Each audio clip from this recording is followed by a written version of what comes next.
every morning, like clockwork, 7:32 a.m.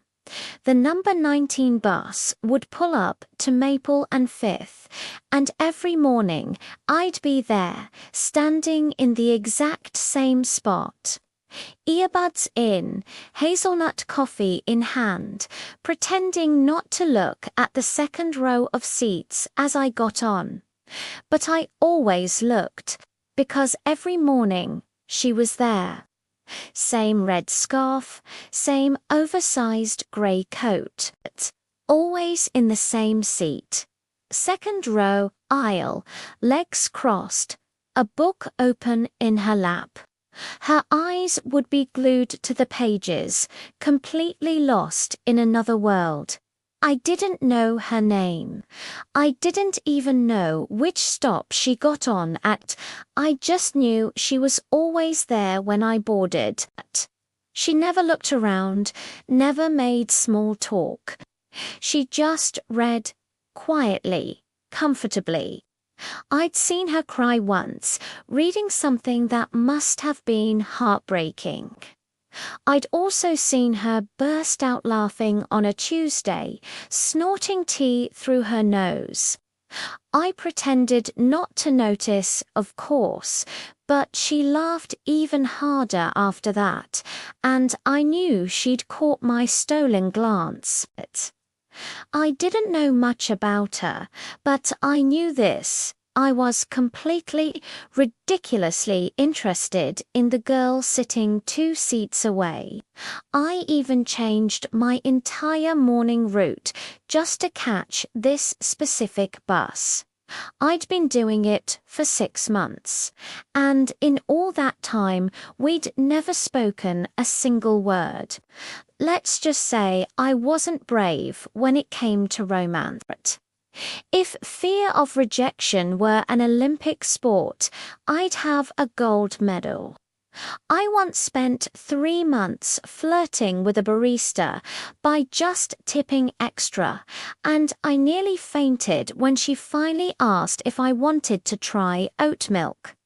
I didn't want oat milk.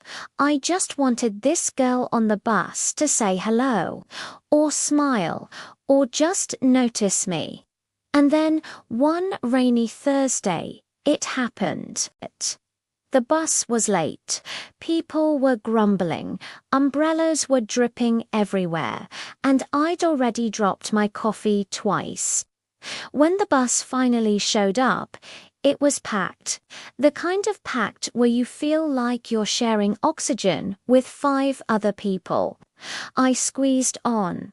My usual spot was gone. But hers was empty. I stood there holding onto the rail for dear life, trying to decide what to do. Then she looked up right at me, and she smiled. Not a polite little smile. It was a real, genuine smile that made my chest tighten and my ears ring. I sat down next to her, my heart thudding like a drum solo.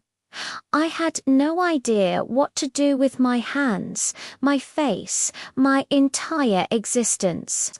2 stops went by in agonizing silence. Then she spoke. "You always sit 2 seats away."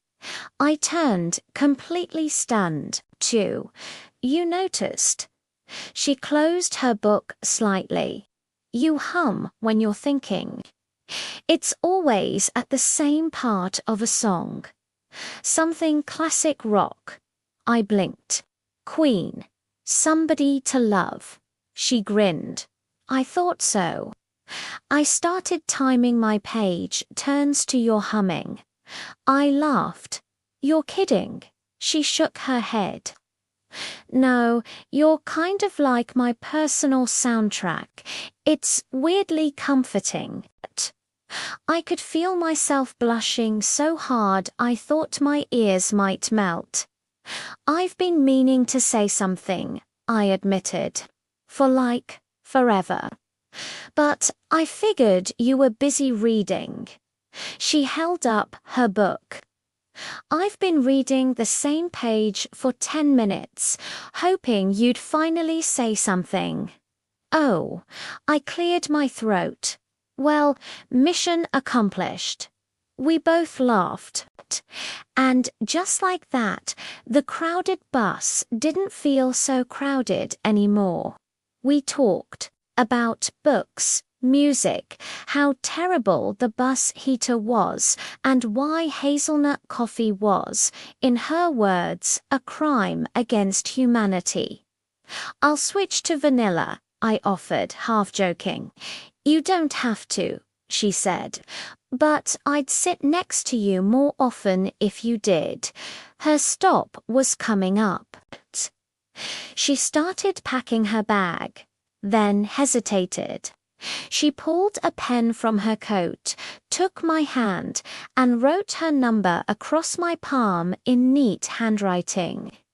"If you sit 2 seats away tomorrow," she said, slinging her bag over her shoulder, "I'll be disappointed." The doors hissed open. She stepped off, and for the first time in 6 months, I watched her go as the doors closed behind her. The next morning I arrived early, with a new coffee in hand. Vanilla. Just in case, she was already there. And this time she had saved me a seat, not 2 away, right next to her.